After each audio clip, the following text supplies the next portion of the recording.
Então, pessoal, tudo bem? Hoje quero te mostrar que vampiros realmente existem, mas nada se parecem com os do famoso livro de Bram Stoker. Os vampiros da vida real são bem mais assustadores, pode acreditar.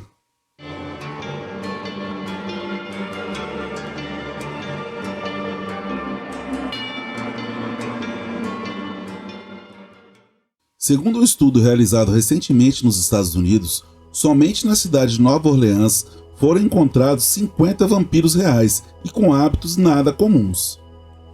Mas ao contrário do que se pensa, eles não são aquelas criaturas charmosas que vagam pela noite seduzindo donzelas indefesas, e sim pessoas aparentemente normais que alegam ter um problema de saúde que os fazem beber sangue, tanto de humanos quanto de animais.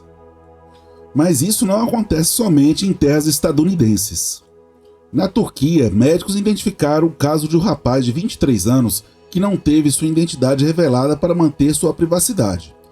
O caso desse jovem não nos deixaria dúvidas que ele se trata de um verdadeiro vampiro.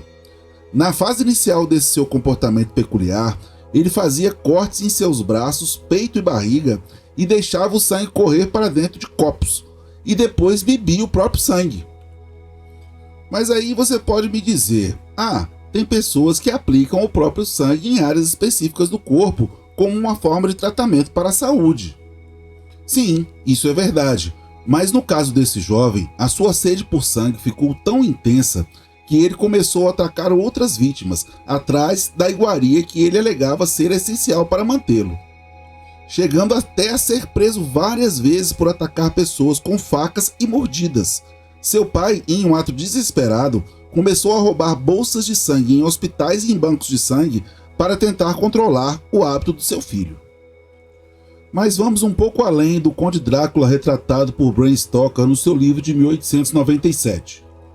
Pessoas ligadas ao vampirismo já amedrontavam os habitantes da Grécia, Romênia e Sérvia entre os anos de 1650 e 1930. Essas criaturas assombrosas, chamadas também de vampiros, não se pareciam nada com as imagens vistas nos romances e no cinema. Esses seres eram realmente pavorosos.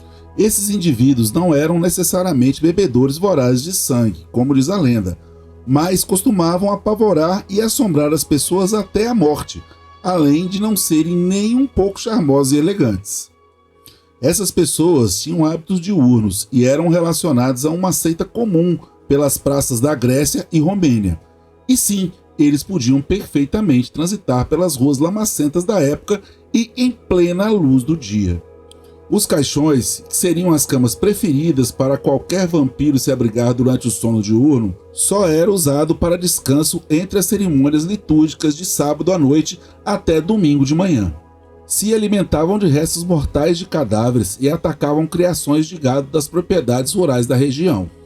Segundo o que foi descrito em contos da época, essas figuras eram como cadáveres ambulantes, mas não como zumbis.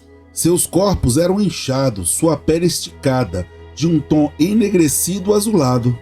Segundo a lenda, eles também podiam se transformar em animais, não só em morcegos, mas também em cachorros, gatos e outros animais diferentes, o que nos faz lembrar da lenda dos Skinwalkers, que faz parte do folclore dos nativos norte-americanos.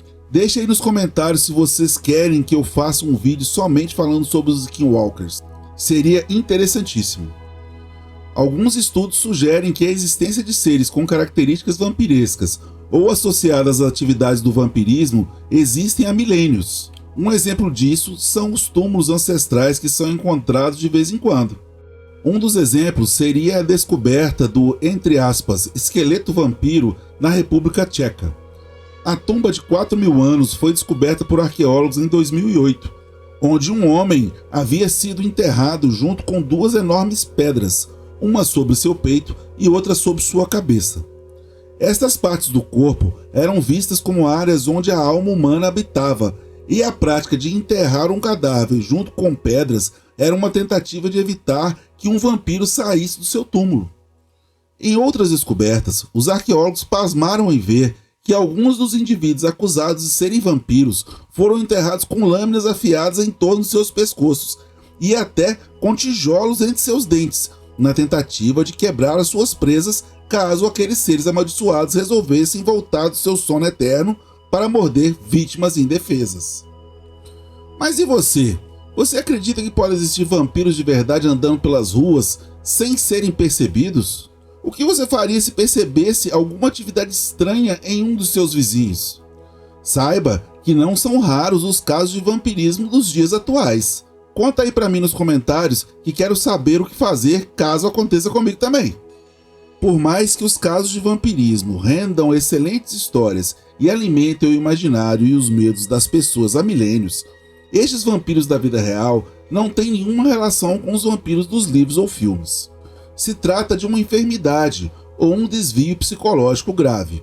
A pessoa que ingere sangue em grandes quantidades pode desenvolver problemas de saúde sérios, como a hemocromatose, que é uma espécie de intoxicação por excesso de ferro no organismo.